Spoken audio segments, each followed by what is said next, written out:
अस्सलाम वालेकुम फ्रेंड्स, उम्मीद आप सब खैरियत से होंगे। आप देख रहे हैं द मेडिकोज वर्ल्ड। मैं हूं डॉक्टर मोहम्मद अहमद फाखर और एज ए कंसल्टेंट डिवीजन में पाकिस्तान में काम कर रहा हूं। आज मैं एक नहायत अहम और ख़ास मसले के ऊपर बात करूंगा जो कि अक्सर औक़ात हमें देखने को भी मिलता है और पेरेंट्स का भी ये सवाल होता है कि जी हमारे बच्चों को कब्ज़ क्यों होती है। इसके ऊपर हम बात करेंगे। नॉर्मली अगर देखें जो कब्ज़ है वो क्यों हो रही है, इसका वजह जानना बहुत ज़्यादा ज़रूरी होता है कि बच्चों में कब्ज़ क्यों हो रही है।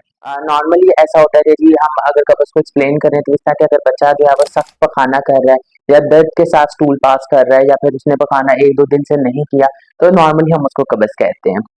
और जब आप किसी डॉक्टर के पास जाते हैं तो वो कहते हैं कि जी बच्चे की आप खुराक बेहतर करें, उसकी खुराक के अंदर आप फाइबर्स की क्वांटिटी है उसको इंक्रीज करें या फिर साथ में कहते हैं कि आप उसको हाइड्रेटेड रखें, पानी का ज़्यादा इस्तेमाल करें। और कई बार जब ज़्यादा शदीद कब्ज़ होती है तो फिर हम स्टूल सॉफ्टनिंग का भी इस्तेमाल कर लेते हैं, जैसा एनीमा वगैरह का। अगर मैं बात करूँ कि जी सबसे पहले बहुत ज़्यादा ये चीज़ ज़रूरी है जानना कि जी बच्चे को कब्ज़ जो है वो क्यों हो रही है? क्या खुराक की वज़ह से हो रही है या फिर कोई इसकी कोई और वजह है? तो अगर खुराक की वजह से हो रही है कब्ज़ तो एक कंडीशन ऐसी होती है जिसको हम कहते हैं लैक्टोज़ इंटॉलरेंस।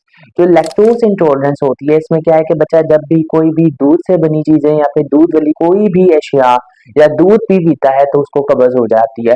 क्योंकि इसके अंदर क्या है कि लैक्टोज़ की इंटॉलरेंस होती है, वो प्रॉपर्ली तौर पे डाइजेस्ट नहीं हो पाता तो इस वजह से बच्चे को कब्ज़ जो है वो हो जाती है। कोर कंडीशन है जिसको हम आईबीएस कहते हैं, इरिटेटिव बाउल सिंड्रोम।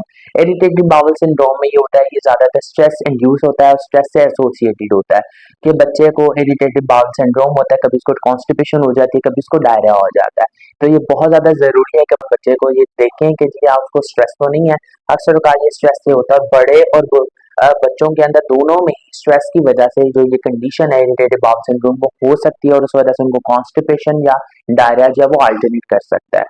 तो आपने अब ये रूल आउट करना है कि जी बच्चे को किस चीज़ का स्ट्रेस है। आप ये देख सकते हैं कि जो क्या बच्चा स्कूल से आ रहा है या स्कूल जा रहा है तो वहाँ का कोई होमवर्क का कोई स्ट्रेस तो नहीं है या फिर वहाँ का जो क्लास वर्क्स हैं उनका कोई स्ट्रेस तो नहीं है। वहाँ पे कुछ ऐसी एक्टिविटीज़ हैं बच्चे के ऊपर जो ज़्यादा वो हाई कुछ ऐसी एक्टिविटीज़ हैं बच्चे के ऊपर कि जिसकी वजह से उसको स्ट्रेस हो रहा है। तो आपने ये सारी चीज़ें रूल आउट करनी है और साथ में आप डॉक्टर के पास कंसल्ट करें या फिर किसी आप साइकियाट्रिस्ट के पास कंसल्ट करें। अगर कोई स्ट्रेस की वजह मिलती है तो आपका कॉल साइकियाट्रिस्ट के साथ कंसल्ट कर सकते हैं या फिर आप फिर डॉक्टर के पास कंसल्ट कर सकते हैं और उसको अपनी ये जो बच्चे की सारी अलामात हैं उनके बारे में बता सकते हैं।